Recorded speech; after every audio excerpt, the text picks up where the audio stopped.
forward outlook on the year ahead for the energy markets, being joined by the top 50 energy market analysts from Shanghai to Houston. And we are at the start of our day here in the Asia Pacific region. I'm delighted today to be joined by Yiyong He, founder and CEO of LNG Easy, Yuri Humber, founder of Japan NRG and president of Yuri Group, and Mark Howson, head of Asia, Welligence Energy Analytics. And we're going to be discussing for the next half an hour what's the outlook for Asian LNG demand to reclaim its global supremacy this year in the year ahead. So thanks so much, gentlemen, for joining us, and our viewers also. Mark, let me start with you. Before we talk about demand, I'd like to talk about supply and just see what the situation is there on the supply front. Of course, we had 2022, massive challenges for gas with the Russian-Ukraine war starting, and of course that was reflected in pricing. But in 2023, we saw those spot prices at least come right down. So my question to you is, has the sort of supply crunch panic, is that over now in terms of what we have on board today and supply to come?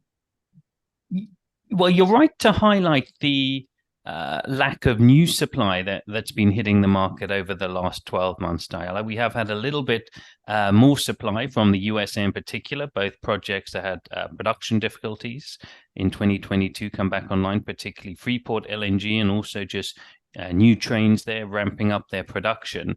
However, overall, there hasn't been a large increase in LNG supply this year outside of the United States. And there were projects that were hoping to begin production in 2023, in particular in West Africa. However, that's been delayed. And likewise, an expansion train in the Tangguh project in Indonesia as well, that has been a little bit delayed on its startup, particularly due to the COVID delays, meaning it was tricky to proceed with construction under that period. So still very, very flat on the supply side, 2023 versus 2024. And again, if you look forward into 2024, this year, very little new LNG supply coming through because we're still waiting for the big US LNG supply projects, and also in Canada and also in Qatar to really ramp up, but that'll really take place in 2025, 2026.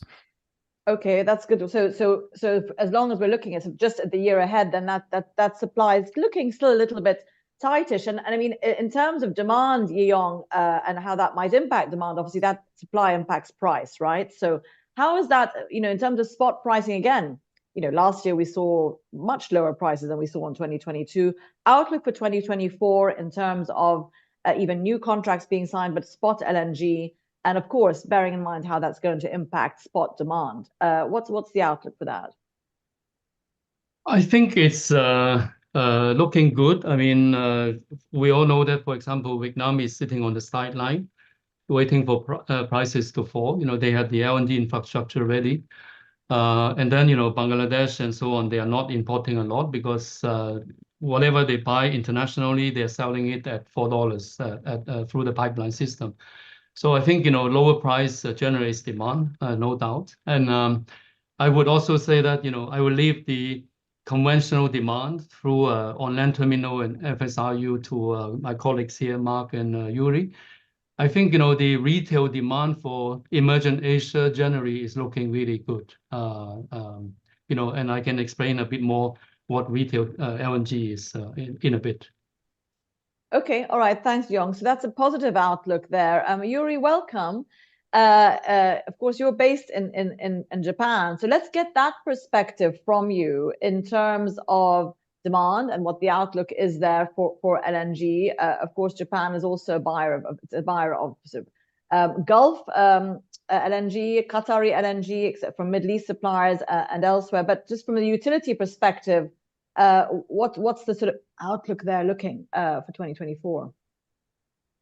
Well, it's interesting, because I think until very recently, what Japan does would have been a major trendsetter for the sector because it was the #1 importer of LNG globally.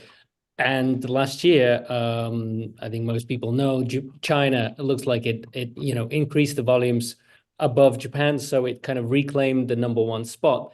So in fact, Japan's LNG purchases, imports have dropped by about 10% in the last 2 years, which is quite a bit.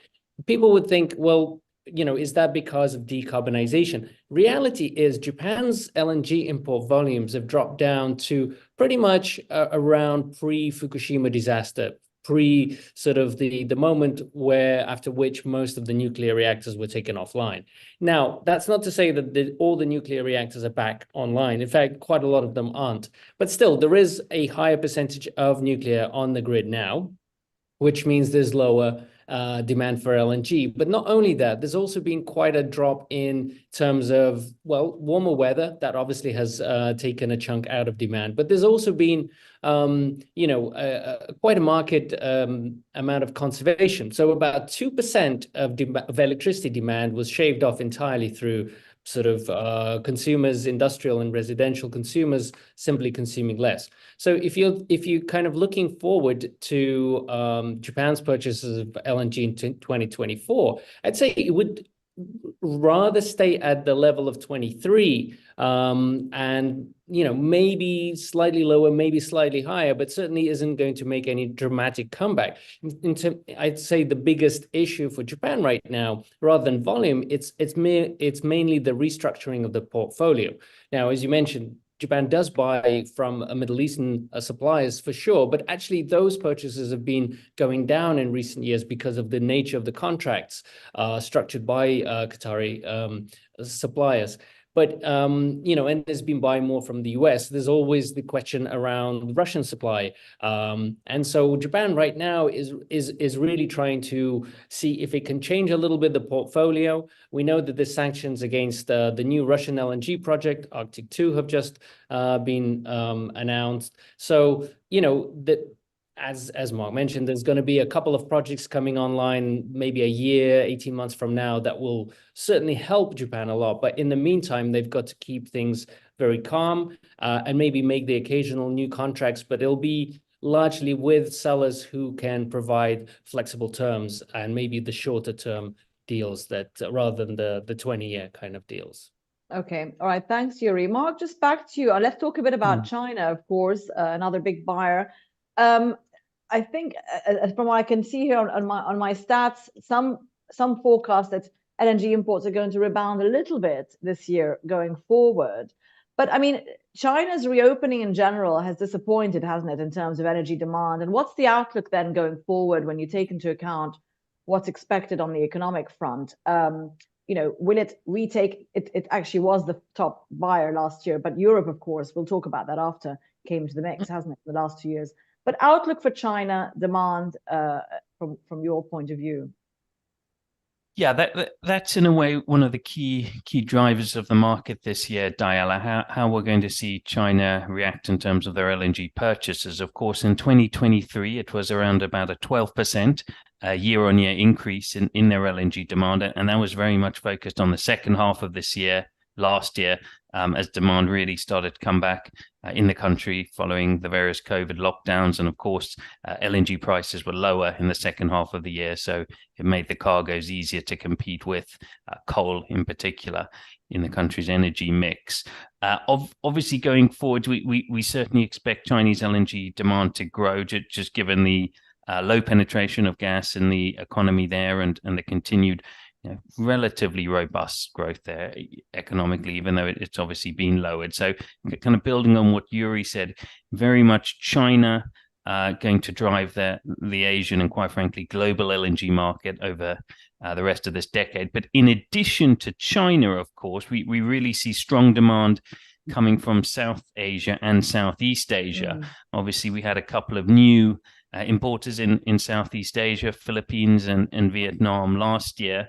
And if you just look at each of those countries within Southeast Asia, and quite frankly in Southeast Asia as well, South Asia as well as Southeast Asia, they all face similar dynamics in terms of declining domestic gas production and really needing to increase LNG and gas's penetration in their power mix to meet their decarbonization goals and pivot away from coal. But of course, their neighboring countries are also very short of gas as well. So they can't really pipe gas cross-border, which only really leaves them with LNG as the option for meeting their kind of increasing gas supply shortfall in Southeast Asia and South Asia. Obviously, China is a little bit different because they have alternative gas supplies from both Russia and also Central Asian countries. However, in China, it's really the low penetration of gas and the power in the energy mix and the continued economic growth, even if it is at 5 or 6% per annum.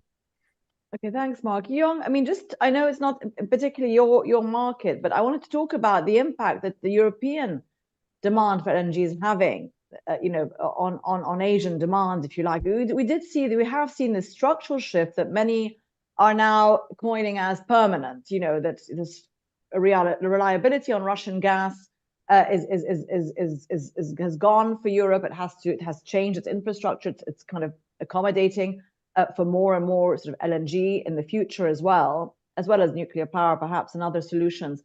So how is that impacting, I suppose, demand for LNG in Asia? Is competitively, will that be an issue? Proportionally, will we see China, for example, in Asia still retain its dominance there?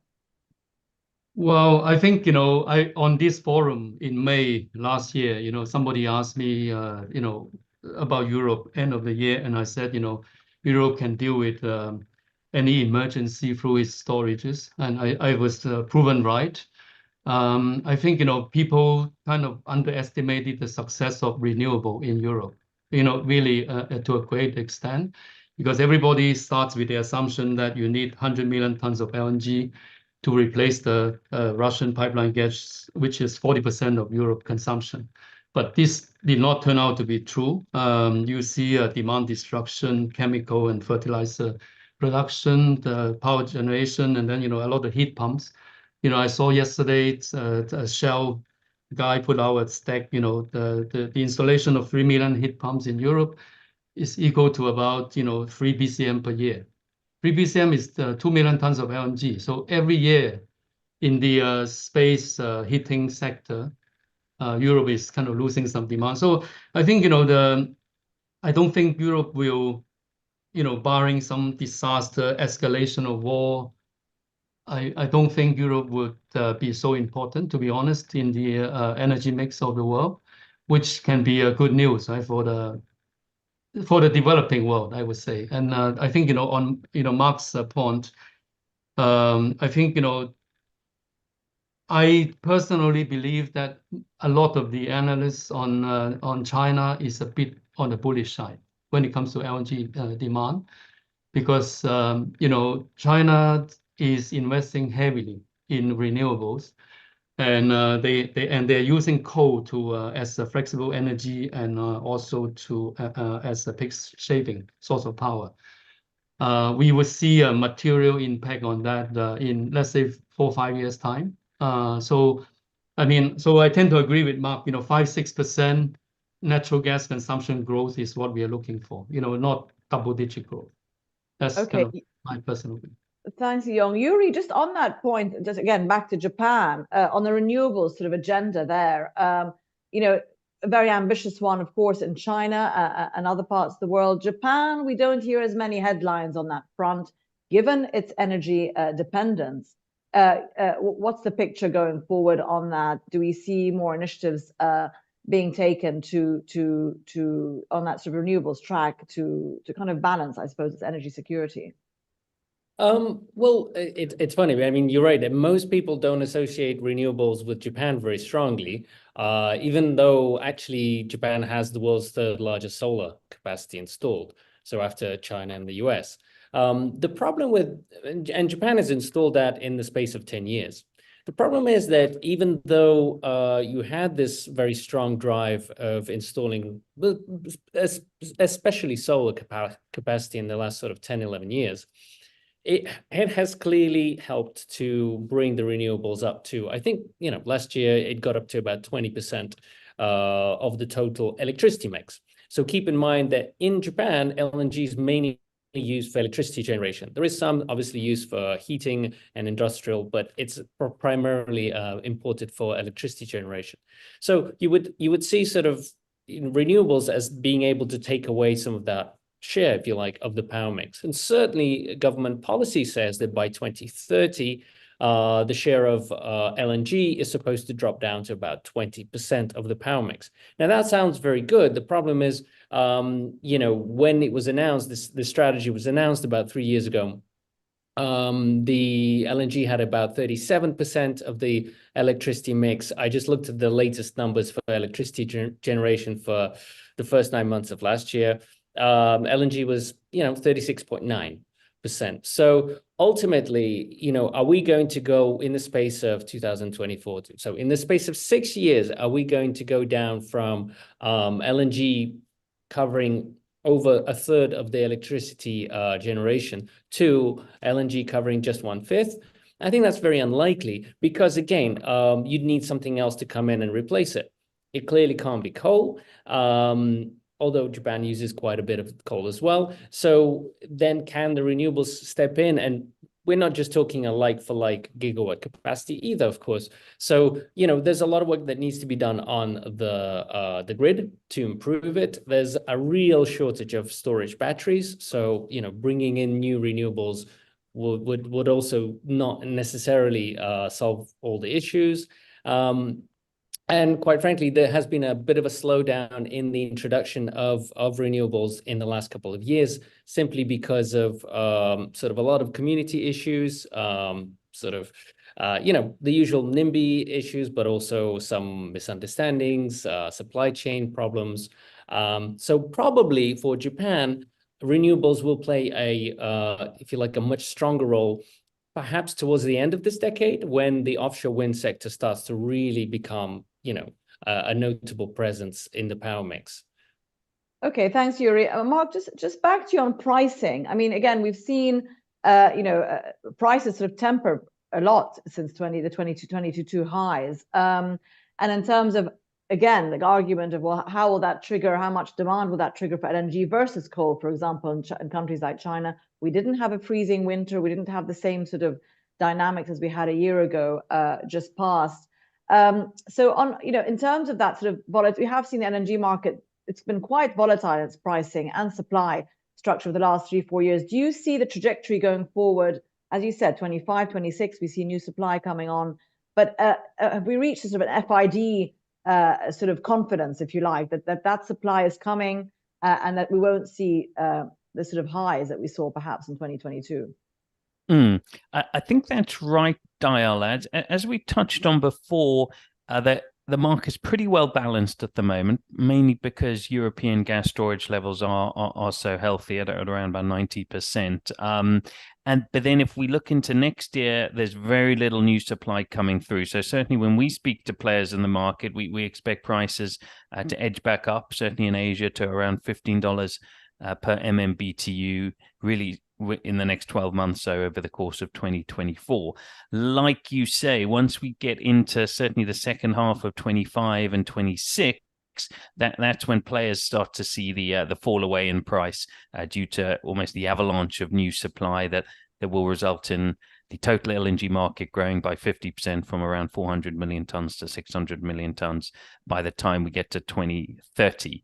The question for buyers and our clients is, once we get to 2030, just two countries, the United States and Qatar, will together make up around 50% of total LNG supply. So now in terms of FIDs, we do expect a couple more FIDs in the United States over the next 12 months, but which is going to be the region that really steps up to the plate and starts taking new FIDs in the next 24 months and giving buyers new supply from 2030 onwards, and also diversity of supply, almost more importantly.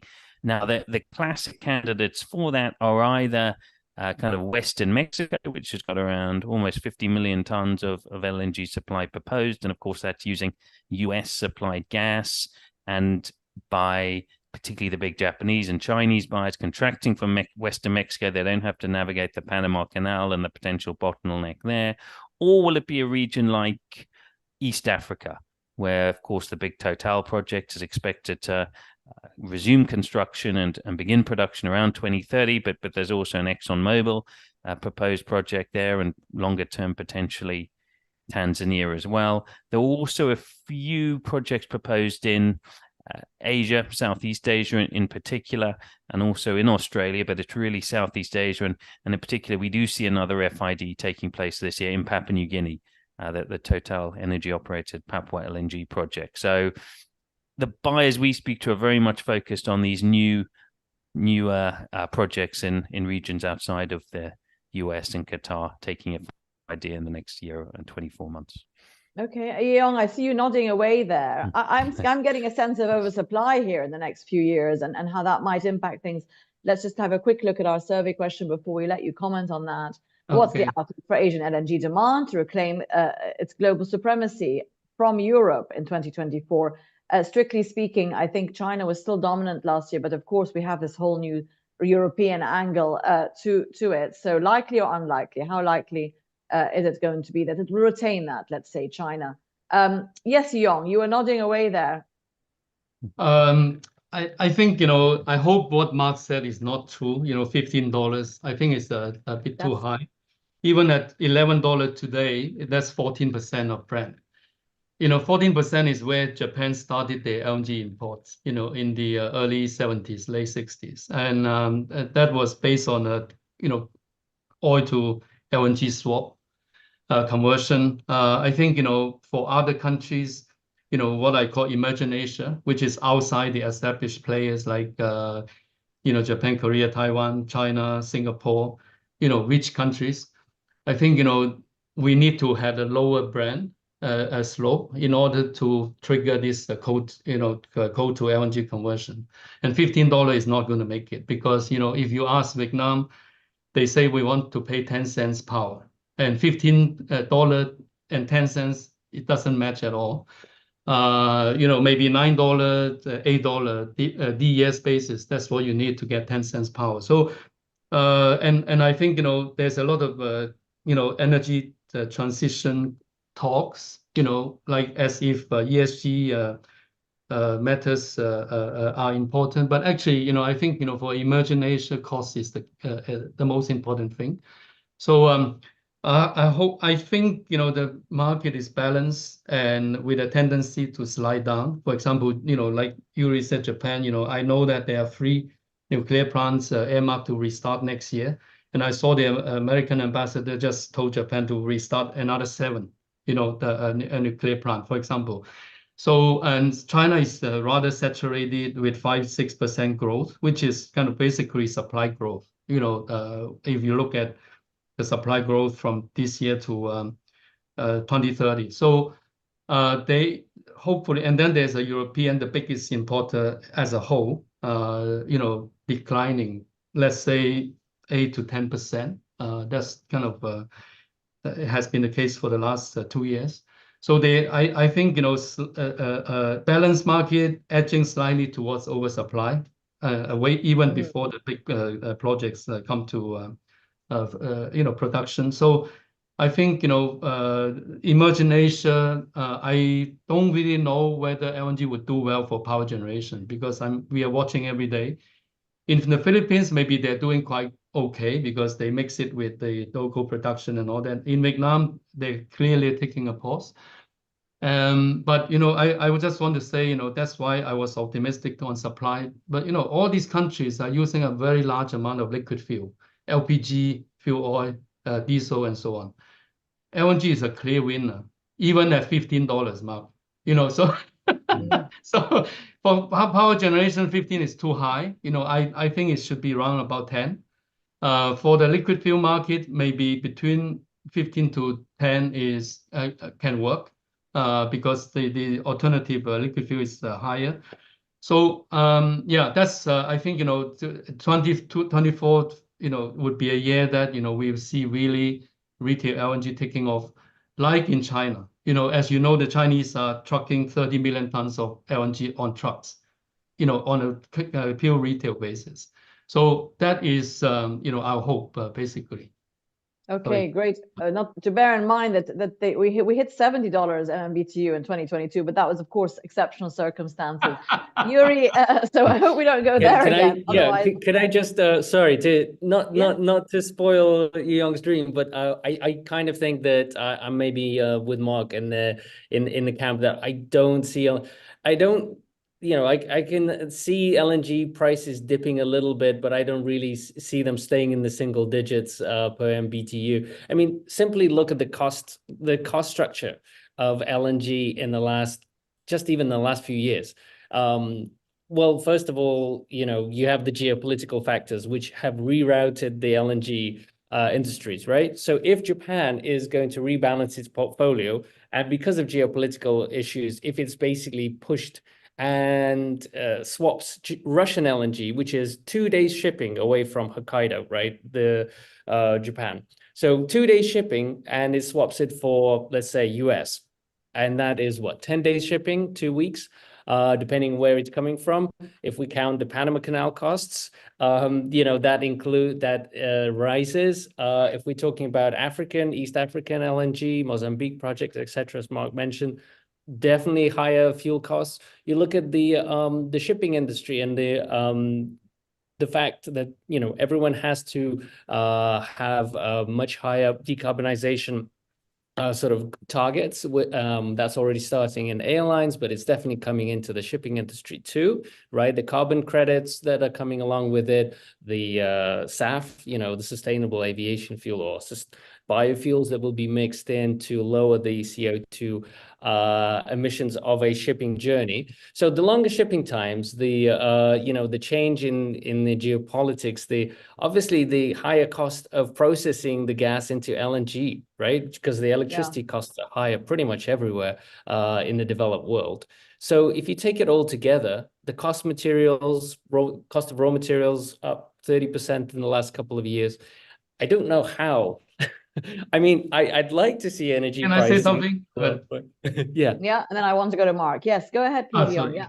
No, please. Just a quick one. I think the marginal cost of US LNG is $5-6. So today's price is 100% of marginal cost. So you tell me that's too high. Okay, Mark, sorry. Yeah, well, I was going to go to Mark to ask his opinion on this cost issue, or cost of production, if you like, and how it may impact US LNG as a competitor as an Asian supplier. Obviously, the distances, the ton miles, if you like, quote unquote. Mark, how much is shipping factoring into decision making? And of course, the geopolitics is playing into that very much these days. Yes, that's right. Now we do expect the LNG price to remain above the marginal cost of, as Yong alluded to, particularly getting US LNG into Asia. So we certainly expect US LNG to continue to produce as much as it can and not shut in. But as I touched on, in addition to cost, it's really that diversification that buyers are really looking for. So in theory, there could, I guess, just be endless expansions of the US and the Qatari LNG facilities, but Japanese buyers, likewise Korean and Taiwanese buyers are quite conservative. So they do place quite a high value on the security of supply. And that's why they would be prepared to fund and pay a little bit more in order to incentivize a new supply frontier, whether it be Mexico or East Africa, to really get off the ground. Because of course, in their minds, they're thinking longer term, if there are more players in the market, both countries, but also participants, that should keep a lid on price. So I guess they take a longer term view than just looking at single projects economics solely. Yep, and of course, security of supply is the name of the game, isn't it? Going forward as well, with all these unknowns. There's the result from our panel. What's the outlook? Likely, unlikely, more unlikely that Asia will reclaim or retain, I should say, which is interesting, 54%. I mean, that's pretty equal, really. So we'll see what the year ahead brings. Thank you so much, Mark Howson and Young Hae and Yuri Humber, for joining us today to look at the Asian LNG picture, and all the best to our viewers as well. Thank you so much for joining us. Thank you very much. Thank you. All the best. Thank you. Yeah, thank you. Bye.